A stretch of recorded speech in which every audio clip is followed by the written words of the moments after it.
Good morning dear AB school student. હવે આપણે સમૂહ 14ના તત્વોની પાણી સાથેની પ્રક્રિયા જોઈએ. આમાંથી આપણે હાઇડ્રોજન ચેપ્ટર અને રેડોક્સ ચેપ્ટરમાં પણ એક ટોપિક લર્ન કર્યો છે, પાણી સાથે પ્રક્રિયા. સમૂહના પ્રથમ 3 તત્વો કાર્બન, સિલિકોન અને જર્મેનિયમ એ પાણીનું વિઘટન કોઈ પણ સંજોગોમાં કરી શકતા નથી. ધેટ મીન્સ એ લોકો જે હાઇડ્રોજન જે છે તેનું વિસ્થાપન કરી શકતા નથી. that is due to less reactivity. પરંતુ ટીન ધાતુ જે છે તો તે પાણીની વરાળનું વિઘટન કરીને ટીન ડાયોક્સાઇડ અને હાઇડ્રોજન વાયુ મુક્ત કરે છે. જેમ કે ટીન જોઈએ તો તે H2O સાથે પ્રક્રિયા કરીને SnO2 અને H2 વાયુ મુક્ત કરે છે. અહીં જોવાનું તો ટીન એ ધાતુ છે, પરંતુ એ મધ્યસ્થ સક્રિય ધાતુ છે. ધેટ મીન્સ એ ઠંડા પાણી સાથે પ્રક્રિયા કરતી નથી, પરંતુ એ પાણીની વરાળ સાથે પ્રક્રિયા કરે છે અને ટીન ડાયોક્સાઇડ અને હાઇડ્રોજન વાયુ મુક્ત કરે છે. જ્યારે સમૂહનું છેલ્લું તત્વ જે છે લેડ, તે પાણી પ્રત્યે કેવું છે? બિન પ્રતિક્રિયાત્મક છે. It should be more reactive. એ પાણી પ્રત્યે વધારે રિએક્ટિવ હોવું જોઈએ, પરંતુ એ પાણી સાથે પ્રક્રિયા કરતું નથી, or it is known reactive towards water. Vote will be the reason behind that? તો તેની સપાટી પર લેડ ડાયોક્સાઇડનું એક નિષ્ક્રિય રક્ષણાત્મક આવરણ આવી જાય, જે લેડની ફર્ધર પાણી સાથેની પ્રક્રિયા અટકાવે છે. તો આ ટોપિકમાંથી આપણને કયા કાઇન્ડનો ક્વેશ્ચન પૂછાઈ શકે? તો સમૂહ 14 નું નીચેનામાંથી કયું તત્વ પાણી સાથે પ્રક્રિયા કરે? પહેલો ક્વેશ્ચન એ પૂછાય, તો આન્સર ટીન. ટીન ઠંડા પાણી સાથે પ્રક્રિયા કરીને હાઇડ્રોજન વાયુ મુક્ત કરે છે. વિધાન ખોટું. ટીન બોઇલિંગ વોટર ઓર વોટર સ્ટીમ એટલે પાણીની વરાળ સાથે પ્રક્રિયા કરીને હાઇડ્રોજન વાયુ મુક્ત કરે. બરાબર, હાઇડ્રોજનનું વિસ્થાપન કરે, ધાતુ છે. લેડ પાણી સાથે પ્રક્રિયા કરી શકતું નથી, કારણ કે 4 રીઝન આપેલું હોય. કરેક્ટ રીઝન શું? એની સપાટી પર લેડ ડાયોક્સાઇડનું નિષ્ક્રિય રક્ષણાત્મક આવરણ આવી જાય, જે લેડની ફર્ધર પાણી સાથેની પ્રક્રિયા અટકાવે છે. કાર્બન, સિલિકોન અને જર્મેનિયમ એ કોઈ પણ સંજોગોમાં પાણી સાથે પ્રક્રિયા કરી શકતા નથી. તો એ પાણી સાથેની પ્રક્રિયા થઈ. હવે હેલોજન સાથે પ્રતિક્રિયાત્મકતા જોઈએ તો સમૂહ 14ના તત્વોની 2 પ્રકારની સામાન્ય ઓક્સિડેશન અવસ્થા જોવા મળે. એક છે +4, જેને મહત્તમ ઓક્સિડેશન અવસ્થા કહેવાય, અને બીજું નિષ્ક્રિય યુગ્મ અસરને કારણે +2 ઓક્સિડેશન અવસ્થા જોવા મળે. આમ બંને ઓક્સિડેશન અવસ્થામાં સમૂહ 14ના તત્વો હેલાઇડ સંયોજનો રચે. પહેલું MX4 પ્રકારના ટેટ્રાહેલાઇડ રચે અને બીજું MX2 પ્રકારના ડાયહેલાઇડ રચે, જેમાં હેલોજનનો ઓક્સિડેશન આંક -1 હશે અને સમૂહ 14નું તત્વ તે MX4 માં +4 ઓક્સિડેશન આંક અને MX2 પ્રકારમાં +2 ઓક્સિડેશન સ્ટેટ ધરાવતું હશે. આમ પહેલો જ ક્વેશ્ચન, સમૂહ 14ના તત્વોના હેલાઇડનું સામાન્ય સૂત્ર શું આવે? તો MX4 પ્રકારના ટેટ્રાહેલાઇડ અને MX2 પ્રકારના ડાયહેલાઇડ. શા માટે? +4 અને +2 ઓક્સિડેશન અવસ્થાને કારણે. સમૂહનું પ્રથમ તત્વ કાર્બન સિવાયના બધા તત્વો હેલોજન સાથે ડાયરેક્ટલી પ્રક્રિયા કરી શકે છે ઇન એપ્રોપ્રિએટ કન્ડિશન, અનુકૂળ સંજોગોમાં, પરંતુ કાર્બન એ ડાયરેક્ટ હેલોજન સાથે પ્રક્રિયા કરી શકતું નથી. યાદ રાખવાનું, સમૂહ 14નું કયું તત્વ એ ડાયરેક્ટલી હેલોજન સાથે પ્રક્રિયા કરી શકતું નથી? તો that is one and only carbon. જ્યારે સમૂહના અન્ય તત્વો હેલોજન સાથે પ્રક્રિયા કરીને અનુવર્તી ડાયહેલાઇડ અને ટેટ્રાહેલાઇડ રચી શકે છે. હવે 1 by 1 આપણે હેલાઇડ પર આગળ વધીએ તો પહેલું ટેટ્રાહેલાઇડ. તો સમૂહના બધા જ તત્વો આપણને ખબર છે કે +4 ઓક્સિડેશન અવસ્થા ધરાવે છે, માટે એ લોકો MX4 પ્રકારના ટેટ્રાહેલાઇડ રચી શકે છે. ટેટ્રાહેલાઇડ મોટે ભાગે કેવા હોય? કોવેલેન્ટ સ્વભાવના હોય છે. કેમ?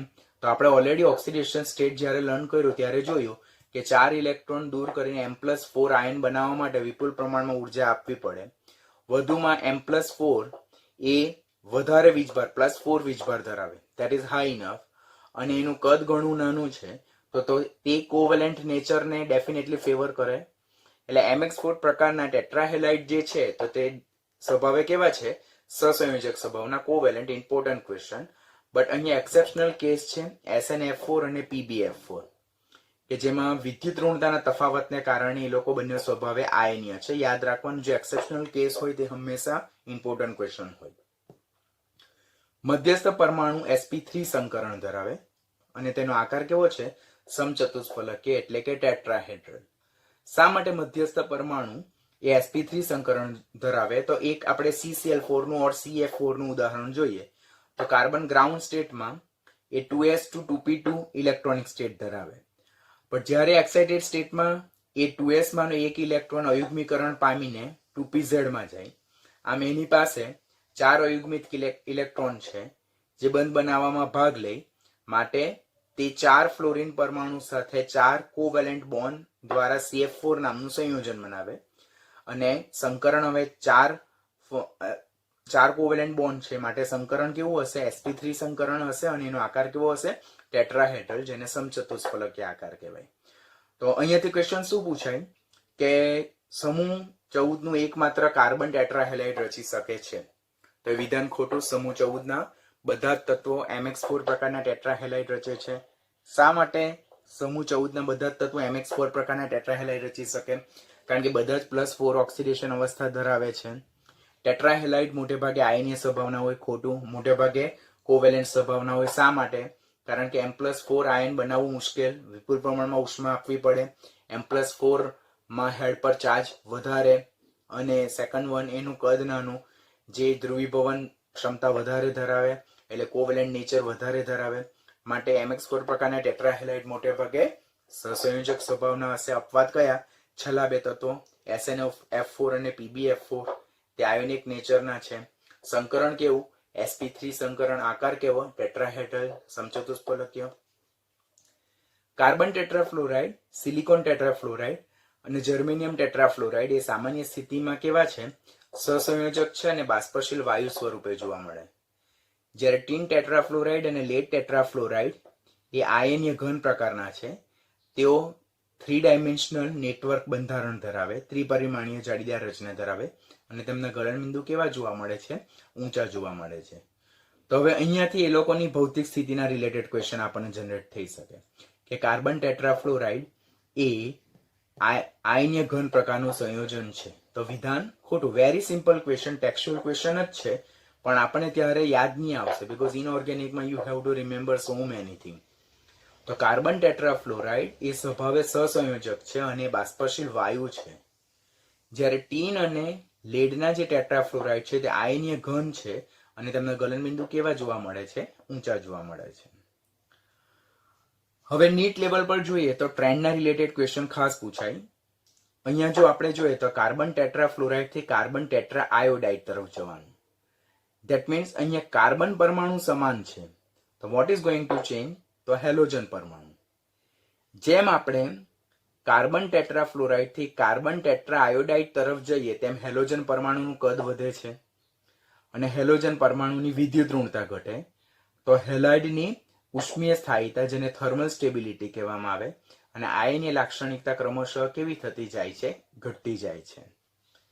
ખાસ પોઈન્ટ યાદ રાખવાનું, ઉપરથી નીચે તરફ જતા જેમ હેલોજન પરમાણુનું કદ વધતું જાય, હેલોજન પરમાણુનું કદ વધતું જાય એટલે બંધ લંબાઈ વધતી જાય, બંધ સ્થાયીતા ઘટતી જાય. બંધ સ્થાયીતા ઘટતી જાય તો એ બંધને તોડવા માટે ઓછી ઉર્જા આપવી પડે. પરિણામે કાર્બન ટેટ્રાફ્લોરાઇડ થી કાર્બન ટેટ્રા આયોડાઇડ તરફ જતા હેલાઇડની થર્મલ સ્ટેબિલિટી એટલે ઉષ્મીય સ્થાયીતા ક્રમશઃ શું થતી જાય છે? ઘટતી જાય છે. સાથે સાથે આયનીય લાક્ષણિકતા પણ ઘટતી જાય છે. શા માટે આયનીય લાક્ષણિકતા? તો વિદ્યુત ઋણતા ઘટે. હવે અહીંયા કાર્બન અને ફ્લોરિન, તો તેમાં કાર્બનની વિદ્યુત ઋણતા ઓછી અને ફ્લોરિનની વિદ્યુત ઋણતા ઘણી વધારે. આપણને ખબર છે, ધેટ ઇઝ 4. કાર્બનની વિદ્યુત ઋણતા જોઈએ તો લિથિયમની 1, બેરેલિયમની 1.5, ત્યાર પછી બાજુમાં બોરોનની 2 અને કાર્બનની 2.5. તો બોરોનની 1.5 અને કાર્બનની 2 આવશે. સોરી, તો કાર્બનની વિદ્યુત ઋણતા 2 છે, ફ્લોરિનની વિદ્યુત ઋણતા 4 છે, તો એમના વચ્ચે વિદ્યુત ઋણતાનો તફાવત વધારે છે, માટે એ સંયોજન વધારે આયનીય પ્રકારનું છે. જ્યારે અહીંયા જો જોઈએ આપણે તો આ CI4 જે છે, તો આ મોટે ભાગે આ તો સહસંયોજક જ હશે, પરંતુ એનામાં આયનીય લાક્ષણિકતા કેવી હશે? અનુક્રમે CI4 ની કમ્પેરિઝનમાં ઓછી હશે. બરાબર છે? તો CI4 જે સંયોજન જે છે, તો તે CI4 સંયોજનમાં આયનીય લાક્ષણિકતા ડેફિનેટલી કેવી હશે? ઓછી જોવા મળશે. એટલે જેમ કાર્બન ટેટ્રાફ્લોરાઇડ થી કાર્બન ટેટ્રા આયોડાઇડ તરફ જઈએ તેમ જેમ હેલોજન પરમાણુનું કદ વધતું જાય અને હેલોજન પરમાણુની વિદ્યુત ઋણતા ઘટતી જાય તેમ ઉષ્મીય સ્થાયીતા ઘટતી જાય અને આયનીય લાક્ષણિકતા ઘટતી જાય. આ થર્મલ સ્ટેબિલિટી નો ક્રમ છે, તમારે ખાસ યાદ રાખવાનો રહેશે. બાજુમાં દર્શાવેલું છે તો હવે જે મધ્યસ્થ પરમાણુ છે તે બદલાય છે કાર્બન થી લેડ તરફ, જ્યારે હેલોજન પરમાણુ સમાન છે. એટલે સમાન હેલોજન પરમાણુ માટે જેમ સમૂહમાં ઉપરથી નીચે તરફ જઈએ તેમ જે આપણો મધ્યસ્થ પરમાણુ છે તેનું કદ વધતું જાય અને કદ વધતું જાય તેમ તેમ ક્રમશઃ એની ઉષ્મીય સ્થાયીતા ક્રમશઃ કેવી થતી જાય છે? ઘટતી જાય છે. ઉષ્મીય સ્થાયીતાનો ક્રમ યાદ રાખવાનો, ધીસ ઇઝ ઇમ્પોર્ટન્ટ, કે કાર્બનના હેલાઇડ સૌથી વધારે સ્થાયી છે, જ્યારે લેડના ટેટ્રા હેલાઇડ સૌથી ઓછા સ્થાયી છે. અહીંયા આપણે રીઝન એમ પણ કહી શકીએ કે કાર્બનની +4 ઓક્સિડેશન અવસ્થા મોસ્ટ સ્ટેબલ છે, જ્યારે લેડની +4 ઓક્સિડેશન અવસ્થા સૌથી ઓછી સ્ટેબલ છે. લેડની +2 સ્ટેબલ છે. આપણે અગાડી ઓલરેડી લર્ન કર્યો કે સમૂહમાં ઉપરથી નીચે તરફ જતા +4 ની સ્થાયીતા ક્રમશઃ ઘટે છે, જ્યારે કાર્બન સિલિકોન પછી જર્મેનિયમ થી લેડ તરફ જતા +2 ની ઓક્સિડેશન અવસ્થાની સ્થાયીતા ક્રમશઃ વધે. એટલે અહીંયા કાર્બનના ટેટ્રાહેલાઇડ સૌથી વધારે સ્થાયી, જ્યારે લેડના ટેટ્રાહેલાઇડ સૌથી ઓછા સ્થાયી, કારણ કે કાર્બન થી લેડ તરફ જઈએ તેમ +4 ઓક્સિડેશન અવસ્થાની સ્થાયીતા ક્રમશઃ ઘટે, જ્યારે +2 ઓક્સિડેશન અવસ્થાની સ્થાયીતા વધે છે. માટે જે અહીંયા બ્લોક વાળા ક્વેશ્ચન છે ઉષ્મીય સ્થાયીતા થર્મલ સ્ટેબિલિટી, તો તે તમારે યાદ રાખવાના થાય. અહીંયા જો જોઈએ આપણે તો લેડ ટેટ્રાક્લોરાઇડ છે, લેડ ટેટ્રાબ્રોમાઇડ છે અને લેડ ટેટ્રા આયોડાઇડ છે. તો અત્યારે આપણે લર્ન કર્યું કે જેમ આપણે ઉપરથી નીચે તરફ જઈએ તેમ હેલોજન પરમાણુ જેમ મોટા કદનો થતો જાય તેમ ઉષ્મીય સ્થાયીતા ઘટતી જાય છે. બરાબર? તો અહીંયા લેડ જે છે તો લેડ ટેટ્રાક્લોરાઇડ સ્થાયી સંયોજન છે, લેડ ટેટ્રાબ્રોમાઇડ અસ્થાયી સંયોજન છે અને લેડ ટેટ્રા આયોડાઇડ ડેફિનેટલી કેવું છે? અનનોન છે. તો એના માટેનું એપ્રોપ્રિએટ જસ્ટિફિકેશન શું હોઈ શકે? That is textual question. તમને ક્વેશ્ચન પૂછાય નીચેનામાંથી લેડનો કયો આયોડાઇડ અનનોન છે, જાણીતો નથી, કયો સ્થાયી છે, કયો અસ્થાયી છે, તો એ તમારા માઇન્ડમાં ક્લિયર હોવું જોઈએ. તો લેડ ટેટ્રાક્લોરાઇડ સ્થાયી, લેડ ટેટ્રાબ્રોમાઇડ અસ્થાયી, it's unstable, why lead tetra iodide it is not found, એટલે એ અનનોન છે. શા માટે એવું?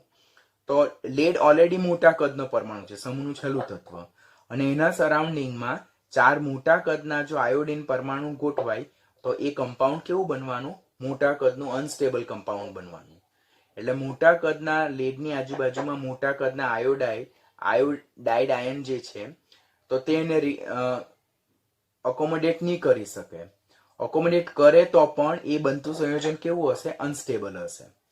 પરિણામે લેડ ટેટ્રાક્લોરાઇડ થી લેડ ટેટ્રા આયોડાઇડ તરફ જતા સ્ટેબિલિટી ઘટે. This is found most stable, this is unstable, while it is unknown.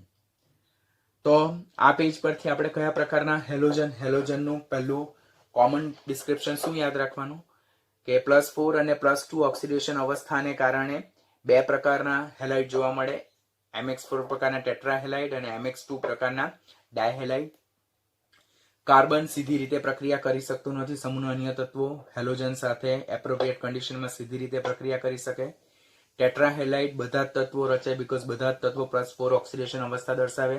ટેટ્રાહેલાઇડ મોટે ભાગે સહસંયોજક હોય, એક્સેપ્શનલ છેલ્લા બે તત્વના ટેટ્રાહેલાઇડ જે આયનીય છે. મધ્યસ્થ પરમાણુ sp3 સંકરણ ધરાવે, સમચતુષ્ફલકીય આકાર છે, 4 કોવેલેન્ટ બોન્ડ જોવા મળે.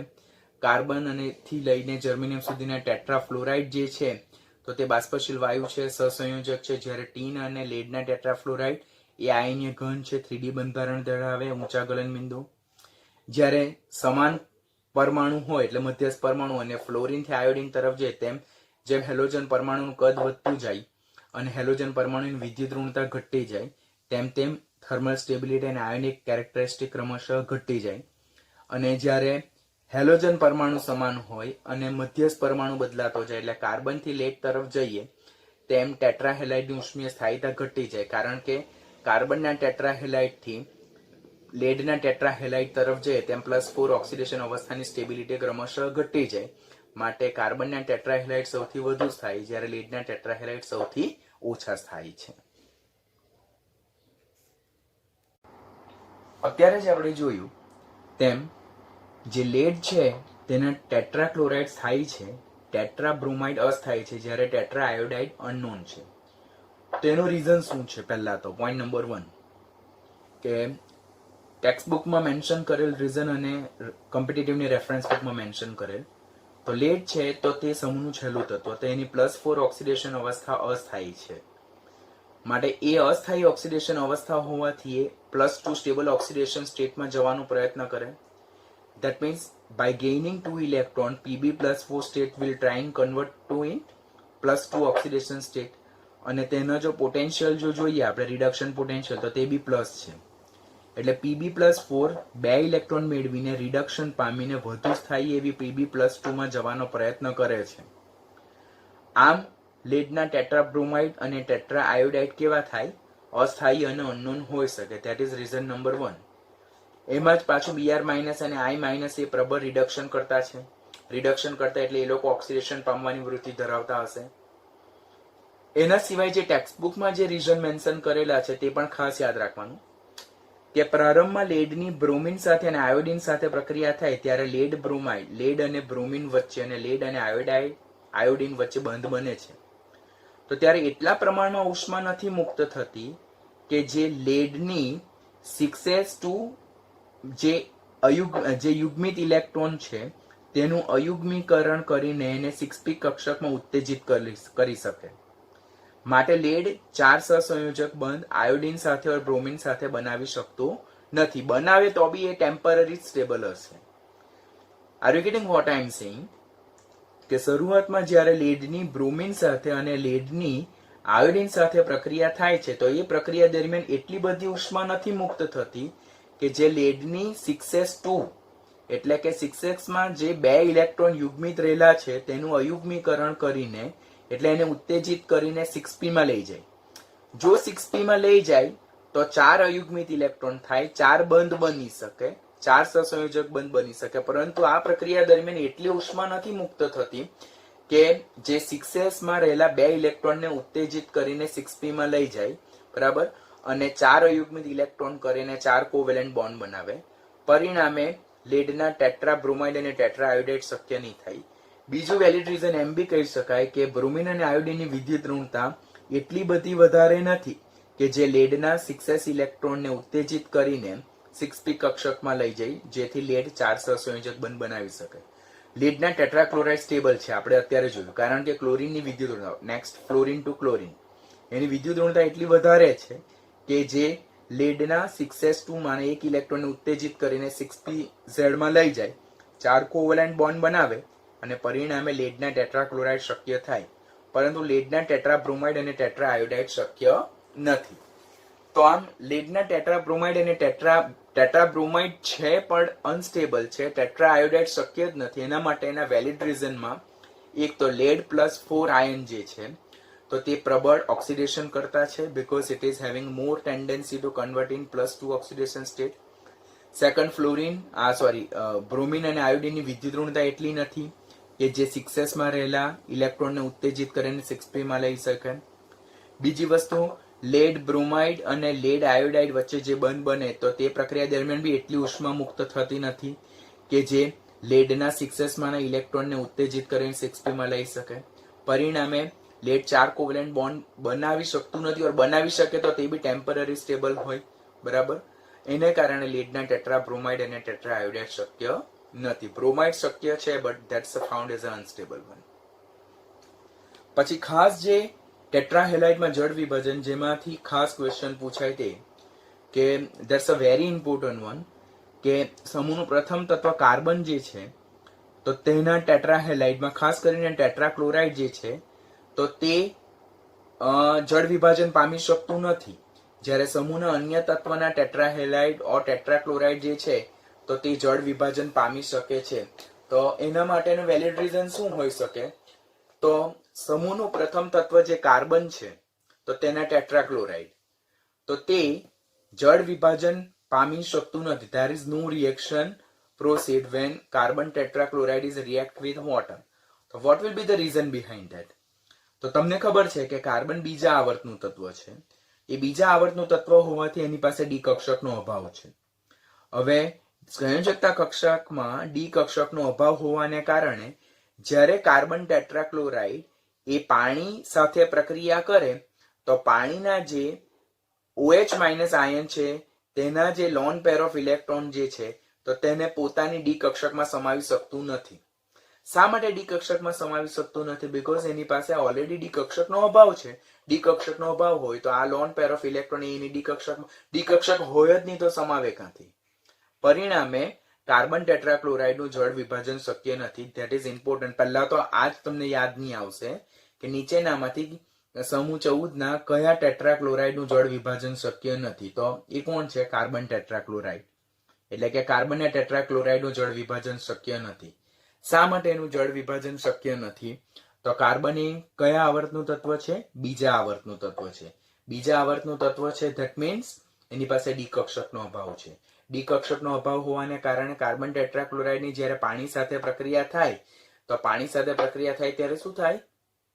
તો જ્યારે કાર્બન ટેટ્રાક્લોરાઇડની પાણી સાથે પ્રક્રિયા થાય તો ત્યારે જે કાર્બન છે તો તે પાણીમાંના OH માઇનસના લોન પેર ઓફ ઇલેક્ટ્રોનને સમાવી શકતું નથી. શા માટે સમાવી શકતું નથી?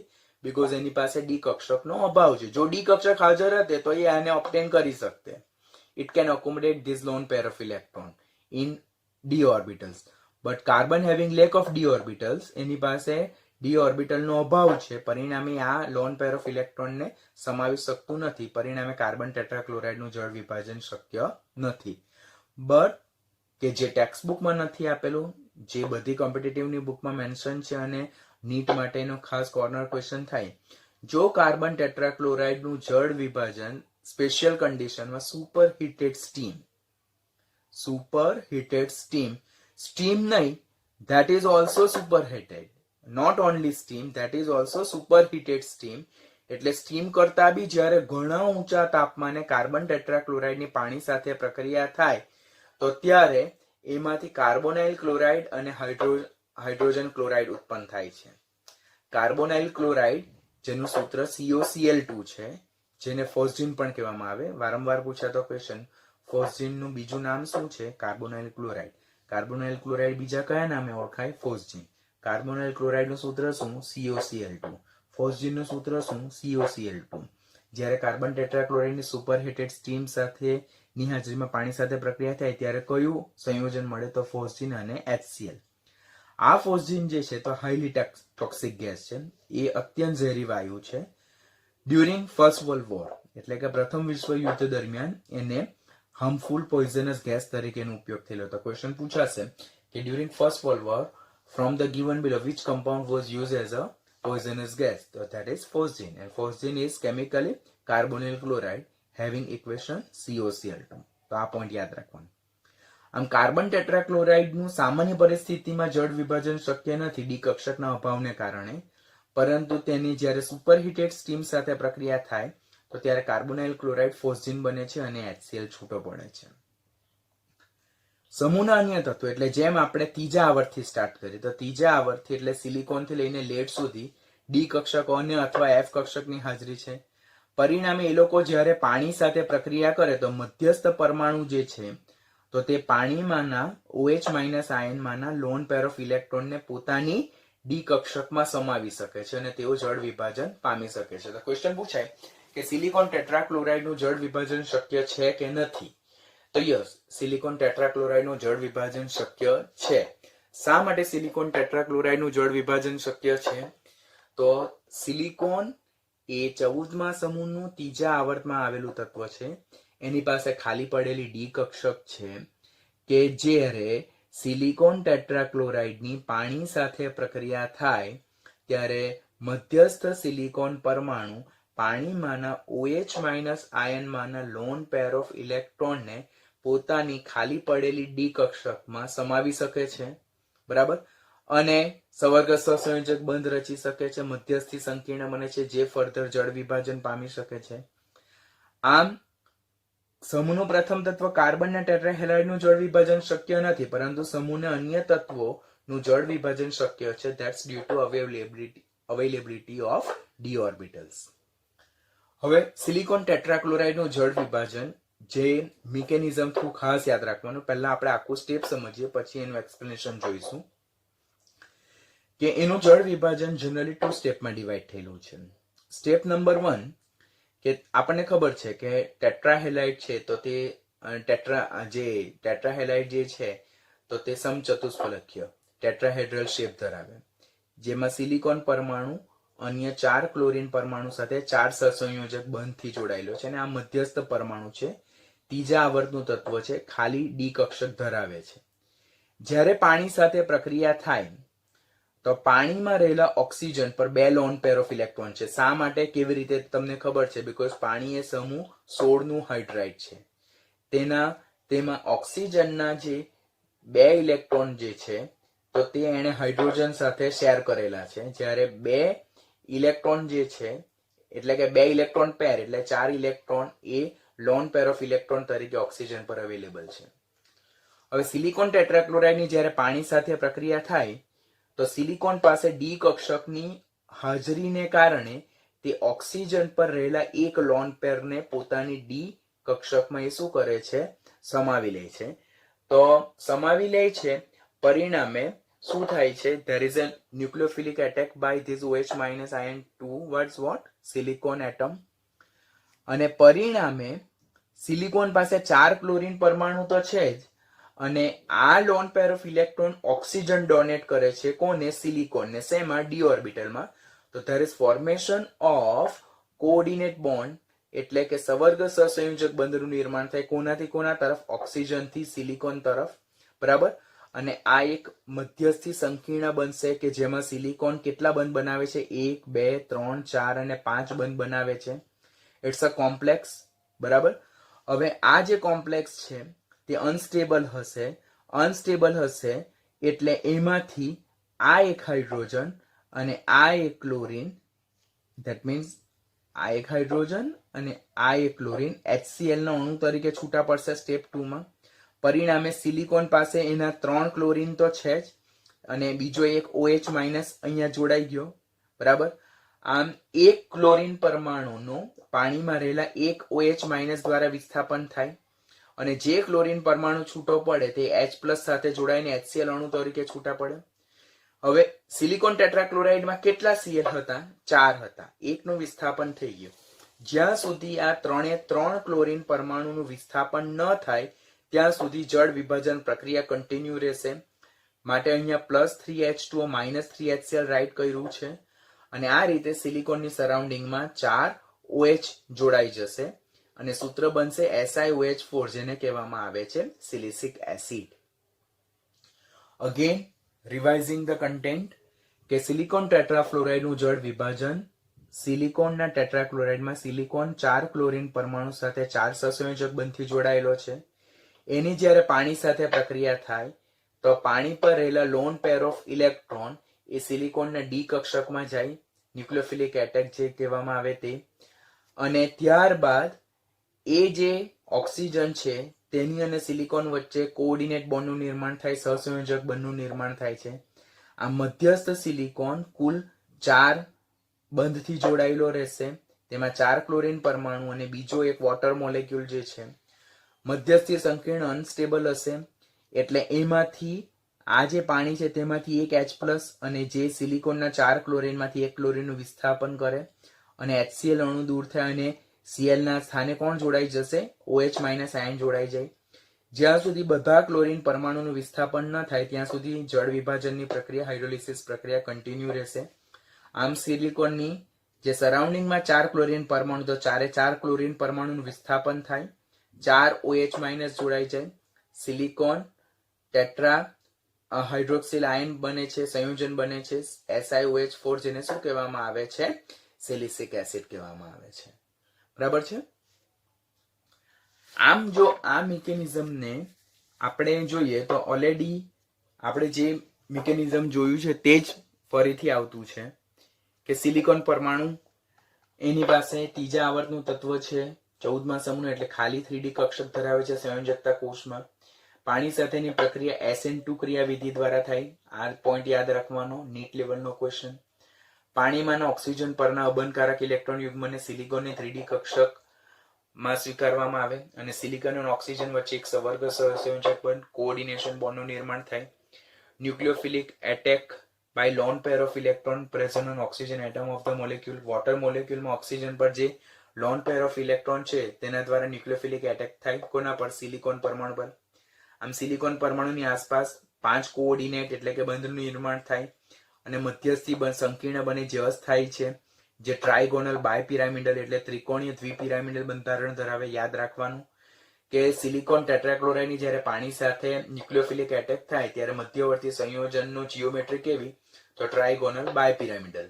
સ્ટેપ 2 માં HCl નો એક અણુ દૂર થાય છે એટલે સિલિકોનના એક પરમાણુનું સિલિકોન ટેટ્રાક્લોરાઇડને એક ક્લોરીન પરમાણુ વિસ્થાપન થાય. આમ જ્યાં સુધી 4 ક્લોરીન પરમાણુનું વિસ્થાપન 4 OH સમૂહ વડે ન થાય ત્યાં સુધી પ્રક્રિયા ચાલુ રહે અને સિલિસિક એસિડ મળે છે, જેનું સૂત્ર શું છે? SiOH4. ક્વેશ્ચન પૂછાય સિલિસિક એસિડ એટલે શું? તો સિલિસિક એસિડ એ SiOH4 છે. કેવી રીતે મળે? તો સિલિકોન ટેટ્રાક્લોરાઇડનું 4 પાણીના અણુ વડે જળ વિભાજન થવાથી. વધુમાં CCl4 જે છે તો તે સંકીર્ણ બનાવતું નથી. બરાબર? સિલિકોન ટેટ્રાક્લોરાઇડ સંકીર્ણ બનાવે છે પરંતુ CCl4 એ સંકીર્ણ બનાવતું નથી, કારણ કે એની પાસે સંયોજકતા કક્ષકમાં શું છે? ડી કક્ષકનો અભાવ છે. ડી કક્ષકનો અભાવ છે, પરિણામે કાર્બન તેનો સંવર્ગાંક 4 થી વધારી શકતું નથી. આમ CCl4 એ લુઈસ એસિડ તરીકે વર્તતું નથી. સમૂહના અન્ય તત્વો પાસે ડી કક્ષકની હાજરીના કારણે તેઓ સંવર્ગાંક 4 થી વધારીને 5 અને 6 સુધી લઈ જઈ શકે છે. પરિણામે તેઓ લુઈસ એસિડ તરીકે વર્તે છે. આ પણ યાદ રાખવાનું. કાર્બનના જે ટેટ્રાહેલાઇડ છે, જનરલી તો જોઈએ તો જે MX4 પ્રકારના છે તો they are electron precise, કે એમની સરાઉન્ડિંગમાં 4 બોન્ડ પેર ઓફ ઇલેક્ટ્રોન આવેલા હોય એટલે અષ્ટક પૂર્ણ થઈ ગયેલું હોય એટલે એ લોકો ઇલેક્ટ્રોન મેળવવાની કે ગુમાવવાની વૃત્તિ ન રાખતા હોય. પરંતુ શું થાય કે CCl4 માં કાર્બન પાસે ડી કક્ષકનો અભાવ હોય એટલે ઇલેક્ટ્રોન મેળવી નહીં શકે, માટે લુઈસ એસિડ તરીકે નહીં વર્તે. સમૂહના અન્ય તત્વના હેલાઇડ જે છે તેમાં મધ્યસ્થ પરમાણુ પાસે ડી કક્ષક હાજર છે, માટે તેઓ અન્ય પાસેથી ઇલેક્ટ્રોન યુગ્મ સ્વીકારવાની વૃત્તિ રાખી શકે અને પોતાનો સંવર્ગાંક કોઓર્ડિનેશન બોન્ડ 4 થી વધારીને 5 અને 6 સુધી લઈ જઈ શકે છે, માટે તેઓ લુઈસ એસિડ તરીકે વર્તી શકે છે. જેમ કે વેરી ઇમ્પોર્ટન્ટ, તો સિલિકોન ટેટ્રાફ્લોરાઇડ. તો સિલિકોન ટેટ્રાફ્લોરાઇડની HF સાથે પ્રક્રિયા થાય તો જોઈએ તો આ સિલિકોન એ ત્રીજા આવર્તનું તત્વ, ડી કક્ષકનો અભાવ છે. તો ડી કક્ષકનો અભાવ છે તો ઇલેક્ટ્રોન યુગ્મનો સ્વીકાર કરી શકે, માટે લુઈસ એસિડ તરીકે વર્તે. આમાં જે હાઇડ્રોજન ફ્લોરાઇડ છે તો ફ્લોરિન પાસે 1, 2, 3, 4, 5 અને 6 આપણે જોઈએ તો 1, 2, 3, 4, 5 અને 6 એટલે 3 લોન પેર ઓફ ઇલેક્ટ્રોન છે.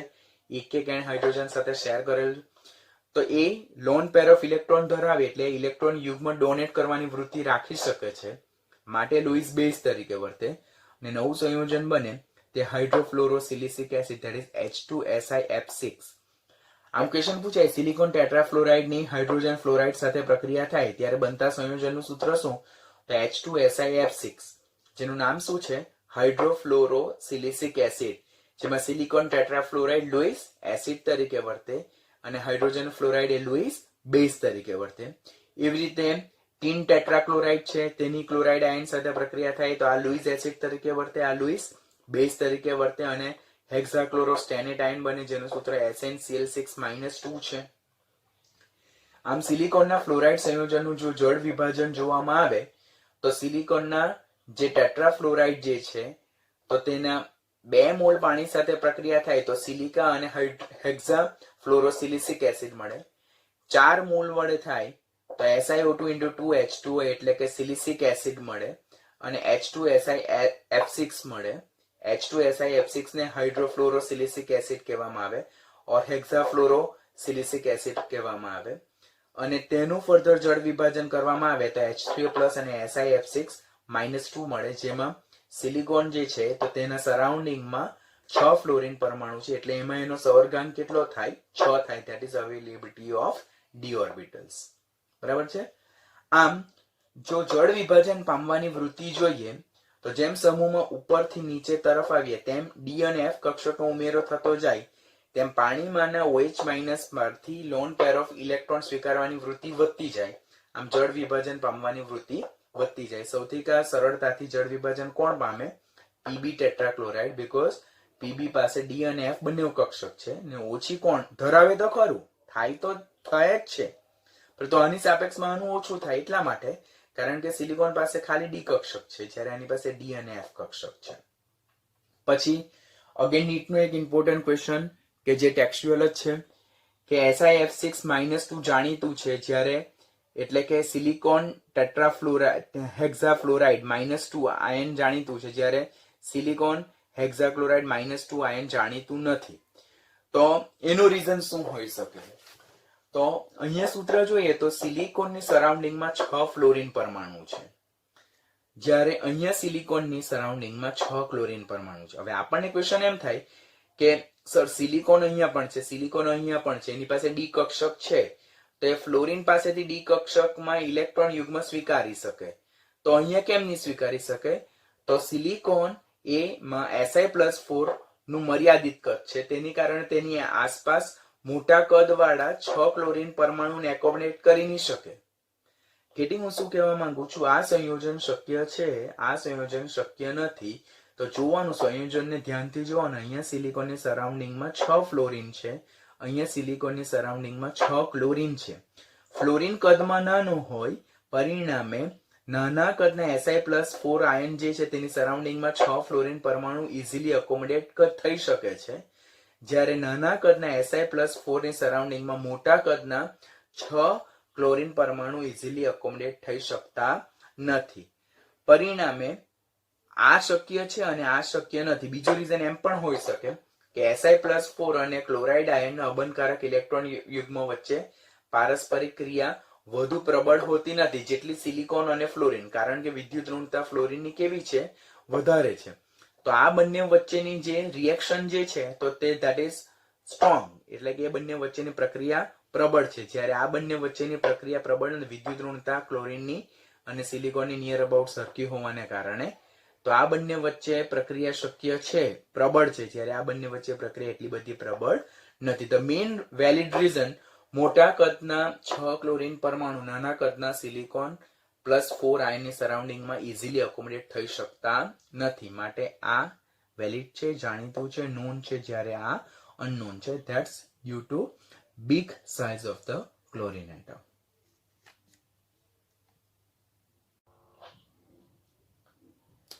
ટેટ્રાહેલાઇડ પછી નેક્સ્ટ ટોપિક છે ડાયહેલાઇડ. આપણે અત્યારે જોયું તે અનુસાર કે સમૂહના બધા જ તત્વો ટેટ્રાહેલાઇડ MX4 પ્રકારના ટેટ્રાહેલાઇડ રચી શકે છે, કારણ કે સમૂહના બધા જ તત્વો +4 ઓક્સિડેશન અવસ્થા દર્શાવી શકે છે, એટલે એ લોકો MX4 પ્રકારના ટેટ્રાહેલાઇડ રચી શકે. પરંતુ સમૂહના બધા જ તત્વો સામાન્ય રીતે +2 ઓક્સિડેશન અવસ્થા દર્શાવતા નથી, માટે સમૂહના બધા જ તત્વો ડાયહેલાઇડ રચી શકતા નથી. તો પહેલો ક્વેશ્ચન તો અહીંયાથી જ જનરેટ થાય કે સમૂહ 14 નું કયું તત્વ ડાયહેલાઇડ નહીં રચે? તો કાર્બન અને સિલિકોન એ લોકો +2 ઓક્સિડેશન સ્થિતિ ધરાવતા ડાયહેલાઇડ રચી શકતા નથી, જ્યારે એના સિવાયના જર્મેનિયમ, ટીન અને લેડ તો તેઓ MX2 પ્રકારના ડાયહેલાઇડ રચી શકે છે. તો પોઈન્ટ યાદ રાખવાનું કે સમૂહના કયા તત્વો ડાયહેલાઇડ રચી શકતા નથી? તો કાર્બન અને સિલિકોન. શા માટે નથી રચી શકતા? Due to only +4 oxidation state. Carbon અને સિલિકોન જે છે તો તે મોટે ભાગેના કિસ્સામાં એ લોકો +4 ઓક્સિડેશન અવસ્થા ધરાવતા સંયોજનો જ રચે, જ્યારે જર્મેનિયમ, ટીન અને લેડ એ +2 અને +4 બંને પ્રકારની ઓક્સિડેશન સ્થિતિ દર્શાવે છે, માટે એ MX2 પ્રકારના ડાયહેલાઇડ રચી શકે છે. ડાયહેલાઇડની સ્થાયીતા જોઈએ તો આપણને ખબર જ છે કે જર્મેનિયમ થી લેડ તરફ જતા +4 ની સ્થાયીતા ઘટતી જાય અને +2 ની સ્થાયીતા ક્રમશઃ વધતી જાય, એટલે કે જર્મેનિયમના ડાયહેલાઇડ જે છે તો તે કેવા છે? ઓછા સ્થાયી છે, જ્યારે લેડના ડાયહેલાઇડ વધુ સ્થાયી છે. આ ઓક્સિડેશન સ્ટેટ જ્યારે સમજાવેલું તો તે જો તમે ધ્યાનથી શીખ્યા હોય તો આ પોઈન્ટ તમારા માટે ઈઝી થઈ જાય છે કે ડાયહેલાઇડની સ્થાયીતામાં શું યાદ રાખવાનું. પહેલા તો ડાયહેલાઇડ કોણ રચે? જર્મેનિયમ, ટીન અને લેડ.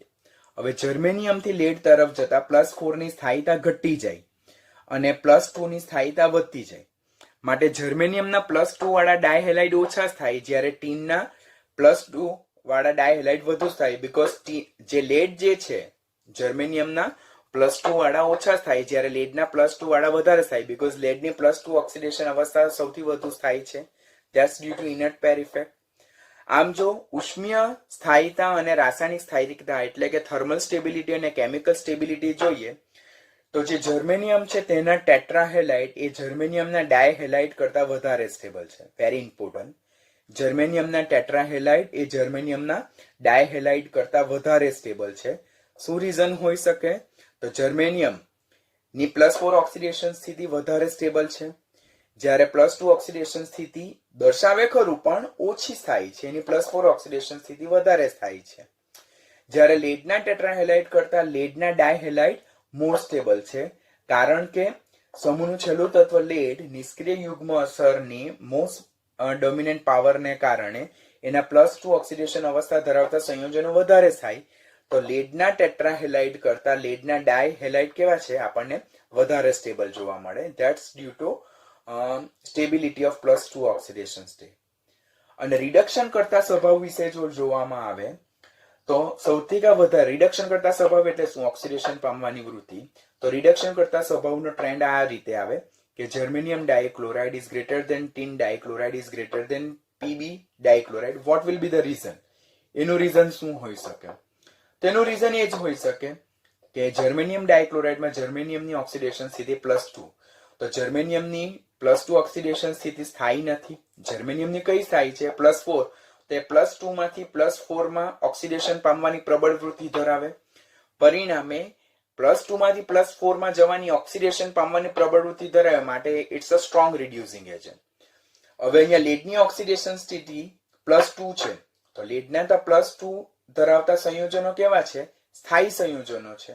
તો એ ઇઝીલી ઓક્સિડેશન પામીને +4 માં જવાનો પ્રયત્ન કરશે નહીં, ઓર જઈ પણ નહીં શકે, કારણ કે +2 is found as a more stable. માટે રિડ્યુસિંગ કેરેક્ટરિસ્ટિક જોઈએ તો germanium ડાયક્લોરાઇડ having more reducing property than tin dichloride having more reducing property than lead dichloride. That's due to stability concern કે +2 અને +4 ઓક્સિડેશન અવસ્થાની સ્ટેબિલિટી.